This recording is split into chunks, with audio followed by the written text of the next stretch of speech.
తెలంగాణ రాష్ట్ర స్థాయిలో నా కుటుంబ సభ్యులైన తెలంగాణ ఉద్యమకారులైన ఆటో కార్మికులకు సంబంధించి కొన్ని సమస్యలు ఉన్నాయి.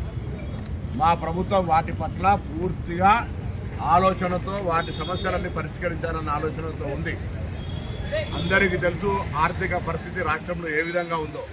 1 సంవత్సర కాలమైంది. ముందుగా రైతాంగ సమస్యలు పరిష్కరించిన దేశానికి వెన్నెముకాలి. ఆటో కార్మికులకు సంబంధించింది కూడా ఈ నెల 6వ తారీఖు నాడు పెద్దలు కూడంనేని సాంబశివరావు గారిని, కోదండరాం గారిని పిలిచి, మా రవాణా శాఖ సిబ్బందిని కూడా పిలిచి ఏ సమస్యలు ఉన్నాయో వాటన్నిటికీ పరిష్కరిస్తూ ప్రభుత్వం ఇవ్వాల్సిన వాటి గురించి కూడా ముఖ్యమంత్రి గారి దృష్టికి తీసుకెళ్లి వాటిని పరిష్కరిస్తాం. ఈ సందర్భంలో 7వ తారీఖు నాడు మీరు తలపెట్టిన కార్యక్రమాన్ని వాయిదా వేసుకోండి.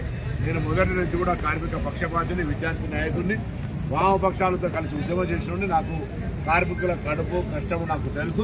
కాబట్టి దయచేసి ఎక్కడ కూడా మీరు తొందరపడి, మొన్న కూడా ప్రతిపక్షాలు ఏదో ప్రోగ్రాం చేస్తే వాళ్ళకి సరైన విధంగా జవాబు చెప్పారు. మేము తప్పకుండా మీ పట్ల పూర్తికి 100% బాధ్యత ఉన్నాం. ఒకవేళ మేము పొరపాటు చేస్తే మమ్మల్ని ప్రశ్నించడానికి కోదండరాం గారు, కూనంనేని సాంబశివరావు గారు వారికి తెలుసు. పూర్తిగా సానుకూలంగా తొందరలో నిర్ణయాలు తీసుకుంటాం. అప్పటిదాకా దీనికి సంబంధించిన ఉద్యమ కార్యక్రమం వాయిదా వేయాల్సింది విజ్ఞప్తి.